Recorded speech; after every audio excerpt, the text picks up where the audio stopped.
Perth test के तीसरे दिन पाकिस्तान को ऑस्ट्रेलियाई बॉलर्स के हाथों शदीद मुश्किलात का सामना। तीसरे दिन 4 बैटर्स पवेलियन लौट गए। कौमी टीम ने 6 विकेटों के नुकसान पर 203 रन बना लिए। फॉलो ऑन से बचने के लिए मजीद 84 रन दरकार। खुरम शहजाद 7 रन बनाकर आउट हुए। बाबर आजम ने 21 रन बनाए। ओपनर इमामुल हक ने 62 रन की इनिंग्स खेली, जबकि सरफराज 3 रन बनाकर आउट हुए। टेस्ट के दूसरे रोज ऑस्ट्रेलियाई टीम 487 रन बनाकर आउट हो गई। इलेक्शन कमीशन ने इंतखाबी शेड्यूल का ऐलान कर दिया। पोलिंग 8 फरवरी 2024 को होगी। उम्मीदवार अपने कागजात नामजदगी 20 से 22 दिसंबर तक जमा करा सकेंगे। उम्मीदवारों के नामों की फहरिस्त 23 दिसंबर को जारी की जाएगी। कागजात की जांच पड़ताल 24 से 30 दिसंबर के दरमियान होगी। उम्मीदवारों के कागजात मंजूर या मुस्तरद किए जाने के खिलाफ दरख्वास्तें 3 जनवरी तक दायर की जा सकेंगी। उन अपीलों पर फैसला 10 जनवरी तक किया जाएगा। 11 जनवरी को उम्मीदवारों की हतमी फहरिस्त जारी की जाएगी। 12 जनवरी तक उम्मीदवार अपने कागजात वापस ले सकेंगे। उम्मीदवारों को इंतखाबी निशान 13 जनवरी को जारी किए जाएंगे।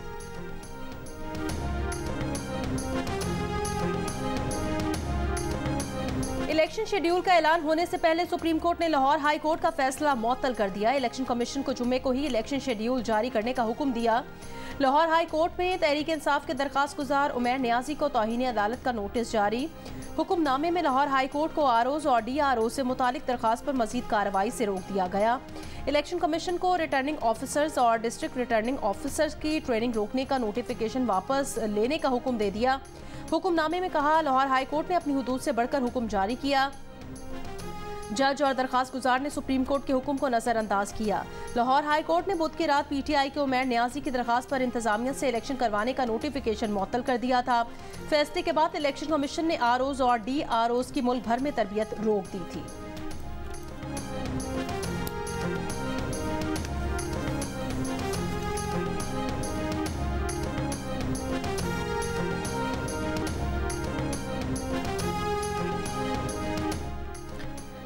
इलेक्शन कमीशन ऑफ पाकिस्तान ने सुप्रीम कोर्ट ऑफ पाकिस्तान के फैसले की रोशनी में ROs और DROs की ट्रेनिंग बहाल कर दी। इलेक्शन कमीशन के मुताबिक रिटर्निंग ऑफिसर्स की ट्रेनिंग 17 और 18 दिसंबर को कराई जाएगी।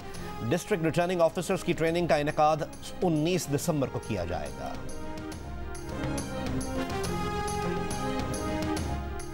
Chief election commissioner Sikandar Sultan वाजा ने कहा, इलेक्शन कमीशन इंतखाबात के लिए मुकम्मल तैयार है। एक RO का नाम चेक किया है, उसके बाद नाम फाइनल हुए। अगर किसी RO से मुतालिक किसी को एतराज़ है तो इलेक्शन कमीशन से रुजू करें। इलेक्शन कमीशन एतराज़ पर रिटर्निंग ऑफिसर को तब्दील कर सकता है।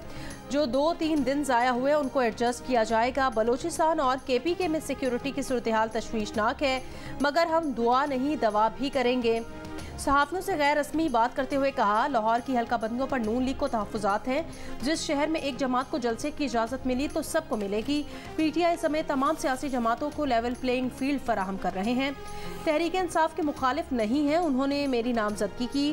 तहरीक इंसाफ के मुकदमात का फैसला मेरिट पर करते जाएंगे। बानी PTI पसंदीदा खिलाड़ी हैं, उनके घर में बानी PTI की तस्वीर लगी हुई है।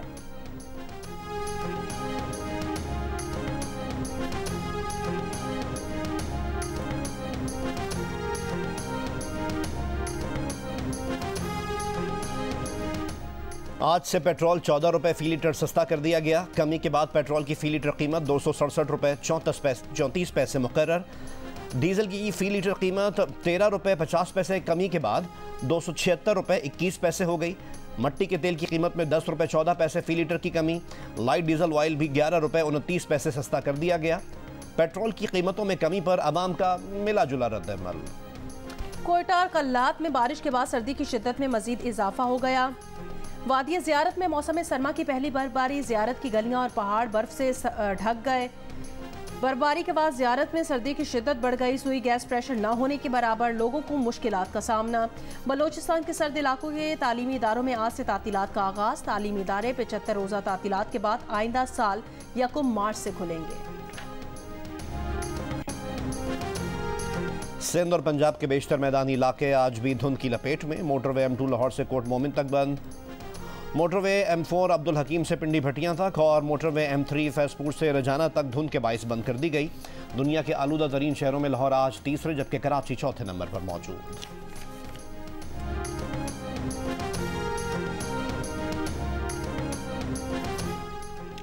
नून लीग के सदर शहबाज शरीफ का सुप्रीम कोर्ट के फैसले का खैर मकदम, कहा इंतखाबात 8 फरवरी को यकीनी बनाने का फैसला जमहूरियत और आइन की हिफाजत के लिए संगे मील है। सुप्रीम कोर्ट ने तहरीक इंसाफ की जमहूरियत और आइन के खिलाफ साजिश नाकाम बना दी। तहरीक इंसाफ के इंतखाबात से राह फरार इख्तियार करने की कोशिश नाकाम हो गई है।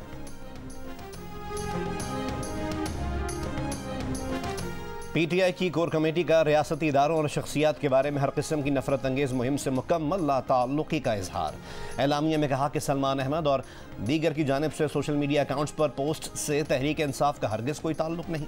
तहरीक इंसाफ इन पोस्ट्स की जिम्मेदारी भी नहीं लेता। वीलॉगर्स की जानिब से बैरून मुल्क से की जाने वाली सरगर्मियों से भी पीटीआई का कोई ताल्लुक नहीं, ना ही उन वीलॉगर्स को तहरीक इंसाफ से जोड़ने की कोशिश की जानी चाहिए। तहरीक इंसाफ की कोर कमेटी के इंतखाबात से कबल तहरीक इंसाफ के ज़िम्मेदारान और कायदीन की पकड़ धकड़ की मजम्मत। कहा शेर अफजल मरवत की गिरफ्तारी गैर आईनी और गैर कानूनी है, उनको फौरी रिहा किया जाए।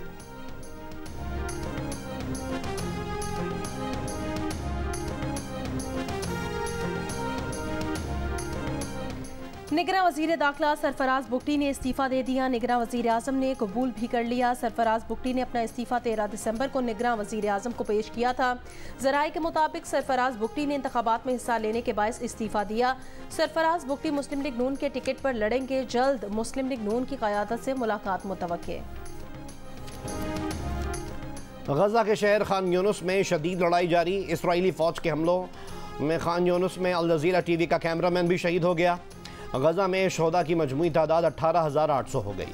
8,000 बच्चे और 6,200 ख़वातीन शामिल। इसराइली फ़ौज ने शुजाइया में 3 इसराइली यरगमालियों को हलाक कर दिया। एतराफ़ भी कर लिया। कहा गलती से ख़तरा समझकर मार डाला। वाइट हाउस ने ऑपरेशन को अफसोसनाक गलती करार दे दिया। कहा यह बिल्कुल वाज़ेह नहीं है कि यह ऑपरेशन कैसे हुआ और अलमनाक गलती कैसे हुई। वाक़े के ख़िलाफ़ इसराइल में एहतजाजी मुज़ाहिरे। हमास का कहना है कि खान यूनुस में इसराइली फ़ौजियों से भरे मकान को धमाके से उड़ा दिया। हमले में कई इसराइली फ़ौजी भी मारे गए। इसराइली गाड़ियों को भी निशाना बनाया। इसराइल के लिए तवील मुद्दत तक गजा पर दोबारा कब्जा करना दुरुस्त नहीं। अमरीकी कौमी सलामती के मुशीर जैक सुलेवान की सीनियर इसराइली हुकाम से मुलाकात के बाद गुफ्तगू। कहा गजा का कंट्रोल, गजा की इंतजामिया और गजा की सिक्योरिटी फ़लस्तीनियों को मुंतकिल करना होगी। जैक सुलेवान की मगरबी किनारे में फ़लस्तीनी सदर से भी मुलाकात। महमूद अब्बास ने कहा गजा फ़लस्तीनी रियासत का अटूट अंग है। फ़लस्तीन के किसी भी हिस्से को अलग थलग करने की कोशिश नाकाबिले कबूल है। कराची के इलाके नाज़िमाबाद नंबर 2 के करीब कार पर फायरिंग, 2 अफराद जाँ बहक, खातून जख्मी। पुलिस के मुताबिक मकतूल तारिक अपनी अहलिया बीनिश के हमरा शादी की तकरीब से वापस घर जा रहे थे। मरने वाला दूसरा शख्स ऑनलाइन टैक्सी ड्राइवर है। मुलजमान ने कार सवार अफराद से कोई वारदात नहीं की। फायरिंग की जगह से 30 बोर पिस्तौल के 3 सिक्के मिले हैं।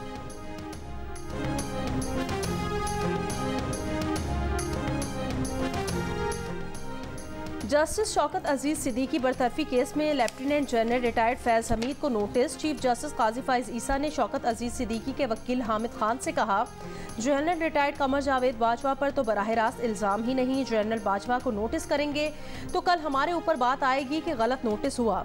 अगर जनरल फैज हमीद आकर कहें कि जनरल बाजवा के कहने पर सब किया तो फिर कड़ी जुड़ेगी। जस्टिस जमाल मंदोखेल ने कहा कि मसला ये है कि अदालती निज़ाम को इस्तेमाल करने का इल्ज़ाम है। हमारा बंदा इस्तेमाल करके क्यों कहा कि नवाज शरीफ इंतखाबात से पहले बाहर ना आए।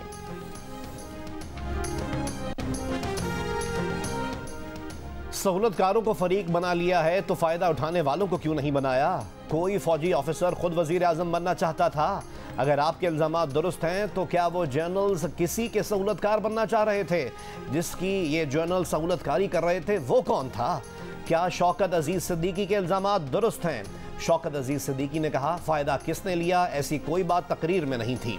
चीफ जस्टिस ने कहा कि आर्टिकल 184(3) की दरख्वास्त में अदालत का इख्तियार शुरू हो चुका है। फौजी ऑफिसर किसी को फ़ायदा दे तो वो भी इस जाल में फंसेगा। हामिद खान ने कहा कि फ़ौज शायद मर्जी के नताइज लेना चाहती थी। एक उम्मीदवार को साइड पर इसीलिए किया जाता है कि मनपसंद उम्मीदवार जीते।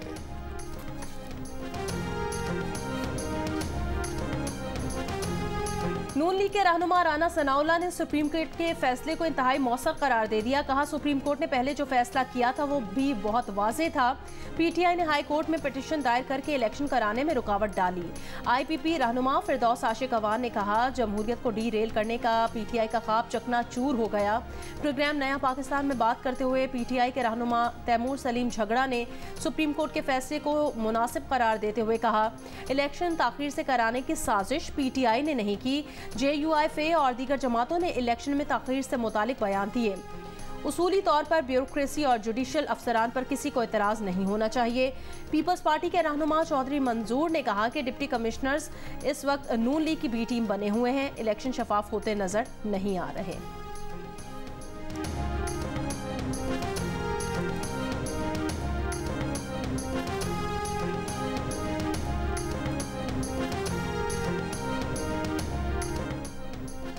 MQM पाकिस्तान के रहनुमा अमीनुल हक ने कहा है कि मुस्लिम लीग नून से ताल्लुकात को आगे बढ़ाएंगे।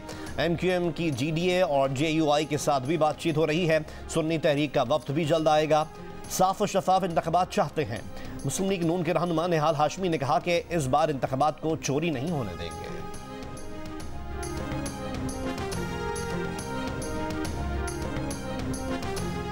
मुस्लिम लीग नून के रहनुमा इरफान सिद्दीकी ने कहा, जनरल रिटायर्ड राहील शरीफ ने अपनी मुद्दत मुलाजमत में तोसी के बदले पैनमा का मामला हल करने की पेशकश की थी।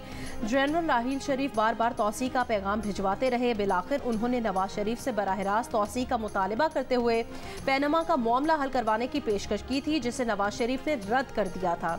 इरफान सिद्दीकी का तफसीली इंटरव्यू देखिए प्रोग्राम जिरगा में आज रात 10:05 पर जियो न्यूज़ पर।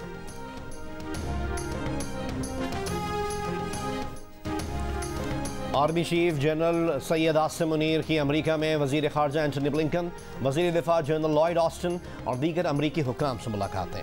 ISPR के मुताबिक मुलाकातों में आर्मी चीफ ने मसला कश्मीर बैनुल अक़वामी कानून और सलामती काउंसिल की करारदादों के मुताबिक हल करने की अहमियत पर जोर दिया। जनूबी एशिया में इलाकाई सलामती मुतासर करने वाले पहलुओं पर एक दूसरे का नुक्ता नज़र समझने की अहमियत पर भी जोर।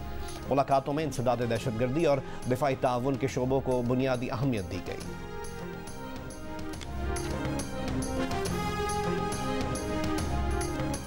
आर्मी पब्लिक स्कूल पेशावर में 9 साल कबल शिद्दत पसंदों ने मासूम बच्चों को दहशतगर्दी का निशाना बनाया।